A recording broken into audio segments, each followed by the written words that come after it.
Video for investigation 11A, which is about thunderstorms. And this is actually the first in our last set of investigations and videos for the sessions. So this has to be a little bit of a relief for you, and it's actually a little bit of a relief for me as well, since I've been sort of recording our videos in rapid order as we get ready for the fall session. So I'm going to be happy when I'm done with the recording videos part of our class. But what we're going to be doing here and in investigation 11B is we're going to just start by talking about thunderstorms and some basic characteristics of thunderstorms, and then we're going to actually begin to focus in on a particular case of a severe thunderstorm that produced a tornado along the Kentucky-Tennessee border. So we're going to into all of that in this video and the next one. So why don't we get started on the slideshow, and I'll get that going right now. So again, investigation 11A, thunderstorms. So I'm going to actually provide just a little bit more context about thunderstorms and how they appear on some of the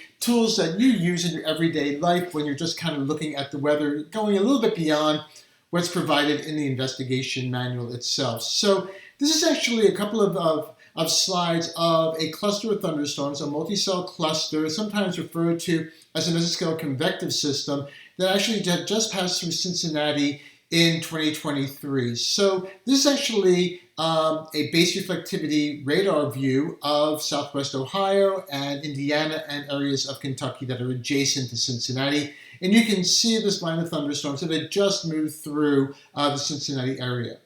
If we were to take a look at visible radar imagery at roughly the same time, you can see the cluster of thunderstorms right here where my cursor is circling around. Kind of looks like a little bit of smoke coming out of a stack. And if you take a look real carefully, you can see some bubbliness in the tops of the clouds. Meteorologists refer to these as overshoot regions, where you see these little bumps in the overall cluster of clouds. Overshoot regions occur where the updrafts in the thunderstorm are so strong that they actually have enough momentum to actually get into the tropopause in the lower stratosphere. Excuse me. So when you see an upshoot region or an overshoot region in a satellite image, this is a pretty good signal that there is some severe weather underway. If we take a look at again, now we're taking a look at satellite imagery and we're looking at infrared, what you'll see where our cluster of thunderstorms is that the cloud tops are extremely cold. And this is something you would expect with really intense thunderstorm activity. You're going to have very high cloud tops, and those cloud tops are going to have very low temperatures. And so you can see that the temperatures and the cloud tops that are associated with this particular cluster of thunderstorms are in the -60 to -70 range. And if you look really carefully on your screen, particularly if you're looking at a larger screen, you'll see some darker blue within this large area of blue, just some splotches of darker blue that actually correspond with the position of our overshoot regions, indicating that these regions are just a little bit higher up, and like I say, make them actually into the lower part of the tropopause. Now, moving on from just some of these generalities, back to the investigation. The investigation spends just a little bit of time talking about lightning, and I have to just say here for complete disclosure that your professor, when it comes to lightning, doesn't know much. It's really a weak spot for me. I've never had a great interest in lightning, probably because I'm terrified of it. So I don't actually know a whole lot about lightning versus virtually every other thing that we talk about in our class. But I can tell you a couple of things about lightning. And basically, we get lightning obviously with thunderstorms. The thunder is actually a consequence of the lightning itself. And what happens when we have intense thunderstorm activity is that the friction between the raindrops and ice crystals in the cloud cause ionization to occur within the cloud, where we get a sorting of positive charge in the upper part of the cloud and negative charge in the lower part of the cloud. Now, the Earth's surface itself is a universal ground. In better words, it's a universal source of electrons. It's negatively charged. But when you get this negative charge in the base of a thunderstorm, what this negative charge does is almost like pushing two magnets together that have the same pole. What happens is the negative charge at the bottom of the thunderstorm pushes the negative charges at the surface out to the side. And so what ends up happening is you actually have some positive charge right beneath the thunderstorm. Now, there are a lot of steps that actually occur between when we actually get the beginning of the lightning process and the downstroke that we all see with a lightning stroke. But basically what happens is you basically get this separation of charge between the base of the cloud and the surface beneath it, and then you get a transfer of electrons and protons between typically the highest object, and you can see here kind of like the top of this tree and the base of the cloud. So what happens is you get a flow of positive charge up into the cloud and electrons going back down from the cloud to the Earth's surface. And what you don't see is a fourth image of the cloud, which would show that there's no lightning and then negative charge beneath the cloud. And then the whole process begins with the cloud ionizing, getting the charge separation, and then another lightning stroke. So this is how lightning works. And again, like I said, for full disclosure, I don't know a tremendous amount about lightning. It's something I've not studied, that doesn't interest me a great deal. So if you have a really strong interest in lightning, you might want to do some research on your own. You're welcome to ask me questions on the discussion board or during my office hours, but I probably don't have much wisdom to provide beyond what I just said right here.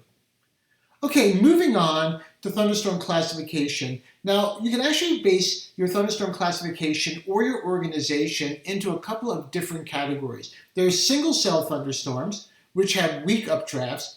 And I'm going to kind of go in a little bit different order than we have in the investigation. I'm going to move from single cell to clusters. And so multi-cell clusters typically have moderate updrafts, and then you can go from clusters to squall lines, which typically organize themselves along fronts, typically cold fronts, and you can have moderate to actually strong updrafts in the squall line. And then supercell thunderstorms, which are the ones that we associate with tornadic activity, have intense and rotating updrafts. And you can kind of see the severe weather threat right here.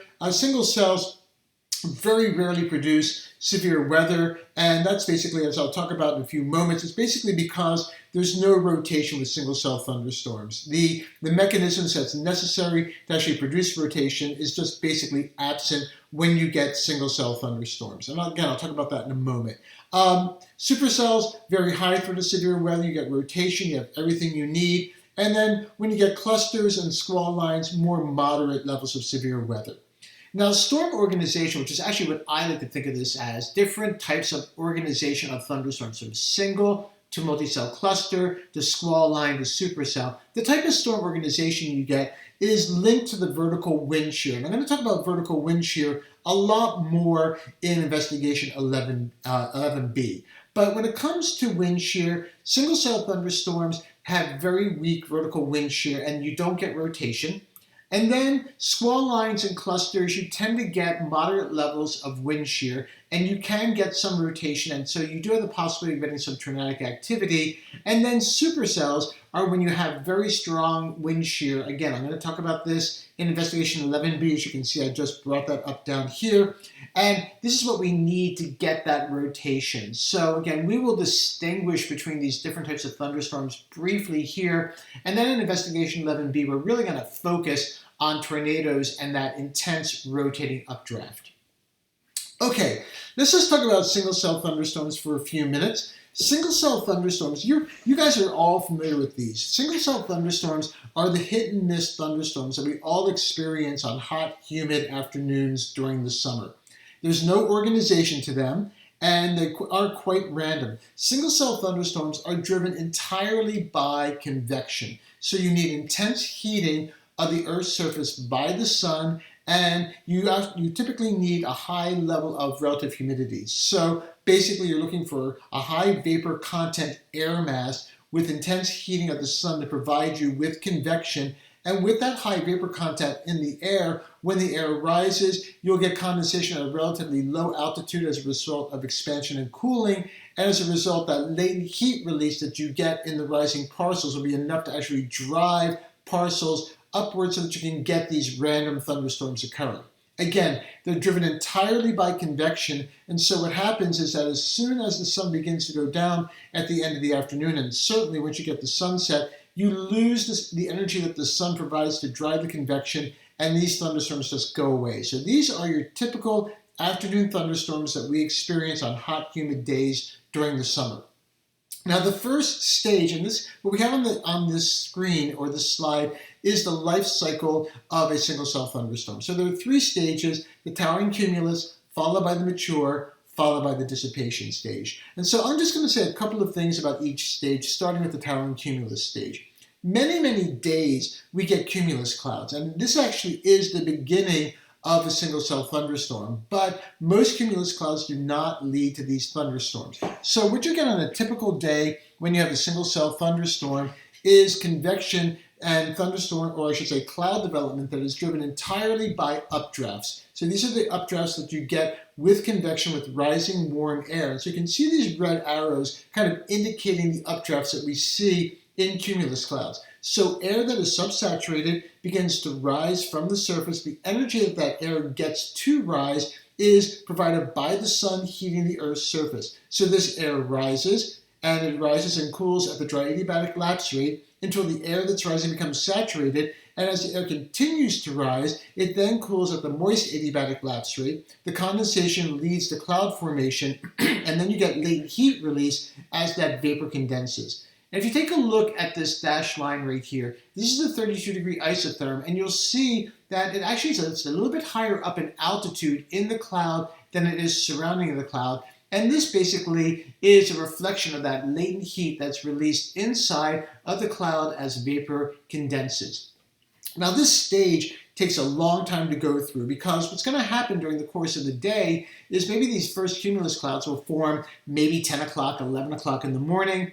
They're typically small, and then what happens is dry air surrounding the clouds gets entrained or brought into the cloud, and the cloud evaporates, although the vapor from the cloud that's been transported upward from the surface remains at this level. Convection then continues. The next cloud will grow in an environment that's a little bit more humid, has a little bit more vapor in it as a result of what was left behind by that first cloud. So the second cloud will be a little bit bigger, and then it'll evaporate. And then a third cloud will form, and it'll be a bit bigger, and then it will evaporate. So this is kind of an iterative process that could take most of the day. So the period of time that can elapse from when that first small cumulus cloud forms earlier in the morning to when we actually get a mature thunderstorm can be 4 to 6 hours, sometimes even longer, because you may not even get the thunderstorm until 4 or 5 in the afternoon. So again, it could even be more than 6 hours. Now, once this cloud begins to produce precipitation, and precipitation falls from the cloud, it goes from being in the towering cumulus stage into the mature stage. So what we see during the mature stage of the single cell thunderstorm is that it is producing precipitation. Now, this precipitation actually will lead to the formation of downdrafts. And I want you to just see these down arrows here, indicating that air is being pulled down to the surface by the rain. So we have these downdrafts that are coexisting with the updrafts into the storm caused by convection. Now, what the downdrafts do is they actually lead to the transport of cooler air down to the Earth's surface. And you kind of know this already. We all know that when it rains, obviously it gets cooler with these thunderstorms. But the reason it gets cooler is because the droplets are actually pulling colder air down with them from the cloud. And as soon as the droplets actually exit the cloud, they're exiting a region or an environment that's saturated within the cloud into a clear environment beneath the cloud. And so these droplets will begin to evaporate beneath the cloud. Evaporation, if you want to go back into your investigations and remind yourself with latent heat, evaporation is a cooling process. So as water evaporates beneath this thunderstorm during the mature stage, the air will cool, it'll become more dense, and it will sink to the surface. Now, what we see as we go through the mature stages, that there's actually a redistribution in the vertical temperature structure around the thunderstorm. We have latent heat inside of the cloud being released due to condensation, and so you can see our 32-degree isotherm bumping upward in altitude inside of the cloud due to latent heat release, and then you'll see a dip outside of the cloud where the rain is falling as a result of the latent heat that's being absorbed as the rain evaporates beneath the cloud. And so what's happening is the temperature inside the cloud is actually rising a little bit while the temperature at the surface is actually decreasing. Now, what this does is it actually stabilizes the atmosphere. So by stabilizing the atmosphere during the mature stage of the single cell storm, what happens basically is it produces an environment where the convection can no longer occur. So basically, the thunderstorm forms as a consequence of instability and convection, and then the thunderstorm during the mature stage actually returns stability to the atmospheric temperature profile, which then cuts off the convection. When the convection is cut off, you lose the updrafts. And at that point, all you're left with are downdrafts. And that takes us to the dissipation stage. So actually, let me click to the mature stage. And so basically, it takes about 10 to 20 minutes for the mature thunderstorm to return stability to the atmosphere. Once the stability has been returned, we lose our updrafts, and then all we basically have are downdrafts beneath the thunderstorm, beneath the rain. Now, as soon as we lose the updrafts, we lose the transport of water vapor from lower levels in the troposphere into the thunderstorm, so we lose our source of vapor to condense. And so the water supply to the cloud is cut off, and the thunderstorm basically rains itself out. So the dissipation stage is another 10 to 20 minutes. So basically, it takes most of the day to actually form a thunderstorm that's mature from cumulus clouds. And then once that storm matures, it's just 20 to 40 minutes before the whole thing falls apart and you've lost your storm as a result of the storm stabilizing the atmosphere beneath it. So again, these thunderstorms are random. So you could have a thunderstorm in Bowling Green and not one in Perrysburg. Or you could have one in Findlay and not one in Fostoria. So these are thunderstorms that may not even be the size of a county. And they pop up and then they go away, and the other ones pop up and they go away. And again, the whole thing disappears as soon as the sun goes down because you've lost your energy source for the convection. So most of our thunderstorms are single cell. They're not severe. The greatest threat from single cell thunderstorms is lightning. So lightning is the greatest threat, and perhaps heavy rain if you already have saturated grounds. But these are not the types of storms that are going to form large hail or produce severe winds, and certainly not tornadic activity. Now I want to move on and just talk a little bit about the Storm Prediction Center.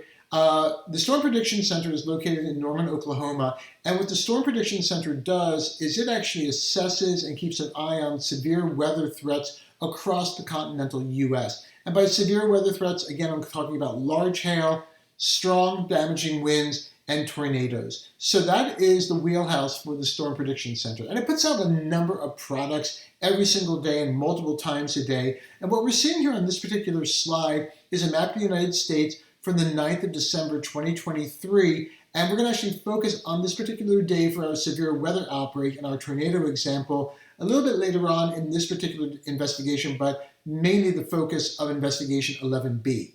And what you'll see on this product, this is basically a categorical outlook for thunderstorm activity, and you'll see that we have these various shades going from basic thunderstorms all the way to high threat of severe weather or severe thunderstorms. And so you'll see that the largest area is just a general thunderstorm threat. These areas of the lightest green are not a threat for severe weather. And then what you'll begin to see are marginal, slight, and enhanced. So these areas, as you move inward and the shades get darker, indicate that the probability of a severe weather outbreak is increasing. And we're going to be actually focusing again on a tornado outbreak that occurred in Tennessee and on a particular tornado that occurred right along the Tennessee-Kentucky border, right about where my cursor is. So if you want to go and take a look at anything going on at the Storm Prediction Center, you're provided with some links in your investigation, or you can just do a general web search for Storm Prediction Center and it'll take you right to its home page, and you can take a look at all the products that the Storm Prediction Center has to offer. Now, I'm recording this video in late September, but we have tornadoes in the United States, and with increasing frequency the past couple of years, all the way into December. And tornado season every year starts relatively early in the Deep South. So you'll begin to see tornado outbreaks in Louisiana, Mississippi, Alabama, and into Florida in February and March. So it's always a good idea to keep an eye on this. There's typically something going on at the Storm Prediction Center. Maybe they have, a month or two off in January and February before things get busy again. So let's talk about the watch warning system for both thunderstorms and tornadoes, since this is given to you in the investigation.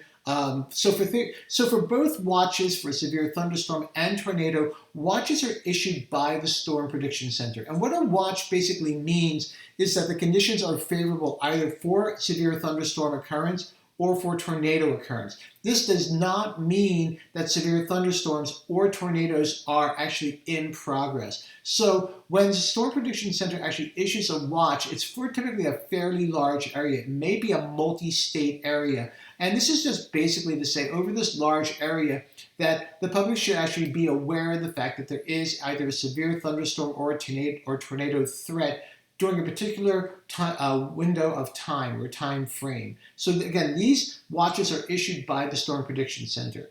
Now, if there actually is a severe thunderstorm or a tornado in progress, those warnings, so severe thunderstorm warning or a tornado warning, the warnings will actually be issued by the local National Weather Service office. So, for example, here in Northwest Ohio, if we had a severe thunderstorm or a tornado that was actually in progress, that warning would be issued by the National Weather Service Forecast Office in Cleveland. So again, when it comes to the specific warnings that are much more localized, maybe these are on the order of a county or two, those are typically, again, issued, they are issued by the local National Weather Service office. Okay, now, for the remainder, maybe not the entire remainder of this video, but certainly the entirety of our video for Investigation 11B, we're going to be focusing on a tornado which is called the Logan County tornado.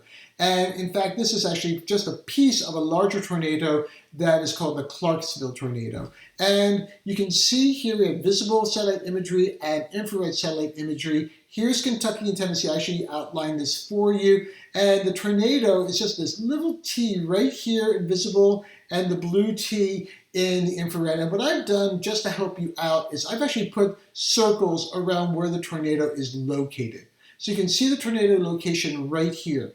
Now, what I want to point out is that, and this is kind of a trait of tornadoes. Most people assume that because tornadoes are so severe that the tornado occurs right beneath where the most violent weather in terms of rain and hail and wind is occurring. Excuse me, strong wind is occurring. But in fact, what you can see is that the most bubbly overshoot regions in this thunderstorm that produced the tornado is actually not where we have overshoot regions. And so the mesocyclone, which rotates to produce this tornado, is actually a little bit to the south and typically southwest of the main thunderstorm cell. And we'll talk about that a little bit more in Investigation 11B. But you can see that this tornado occurred within a larger line of thunderstorms, and this actually is a line of thunderstorms, a squall line that was located along and ahead of a cold front that was actually just entering Kentucky and Tennessee at this time. So again, we're going to go back to this particular tornado in Investigation 11B and really kind of dig in a bit. Now, I just want to put this image back up again, visible on the upper, infrared on the lower, and I've gone and grabbed a surface map from roughly the same time. So this was actually taken, this satellite imagery was taken at about, I think, 2:45 local time in the afternoon, and this particular surface map is from 1 o'clock in the afternoon. So you can see, basically, if we take a look just at where, and this is where my cursor is, this is where the tornado occurred. You can see that a warm front had just passed through, and the squall line associated with the cold front was actually impinging upon the area, and then this squall line ultimately led to the formation of this particular tornado. So this is the setup for the tornado outbreak that occurred on the 9th of December of 2023. And I think this is the last slide. And what this last slide shows, going back to lightning, are the lightning strikes that occurred during the 6-hour period between 18Z on the 9th of December and 0Z on the 10th of December. So this is a period of time when the squall line actually passed through Logan County and Clarksville and led to that tornado. The red colors are the older lightning flashes, and the yellow ones are the more recent ones near the end of the 6-hour window. So you can kind of just follow the path of the squall line as it moved west to east across Tennessee, Kentucky, Mississippi, and so on during this 6-hour period. Okay, that's everything I'm going to say about thunderstorms right now. There's a lot to be said about thunderstorms. When I teach meteorology, I spend weeks on thunderstorms and severe weather. So this is really just kind of scratching the surface a little bit. But if you have any questions about anything I've talked about here, about Investigation 11A, by all means, feel free to post your questions to the discussion board or ask me live during my office hours in Zoom, Wednesday evening, 7:30 to 8:30 in the fall, Sundays, 2 to 3 in the afternoon. And of course, I just want to say, because there's so much out there about thunderstorms, by all means, feel free to dig in to the internet and do searches about anything that interests you. And also make sure that when you're doing your searches, take a look at your images as well. Take a look at the pictures that come up with your search, because there's just a huge number of pictures and videos, really great videos of thunderstorms and tornadoes. You can also do this in YouTube if you want to actually take a look at videos of thunderstorms and tornadoes and large hail and everything. Just know this is a topic that's really rich on the internet, and you can really lose yourself for hours and hours just looking at this stuff. Okay, but that's it. That's all for thunderstorms. I'm going to end this video, and actually I'm going to make the video for Investigation 11B right after this about tornadoes. But when I finish recording these videos, I will upload them to YouTube, post an announcement on Canvas when it's ready for you to view. That's all, that's it, and I'll talk to you later.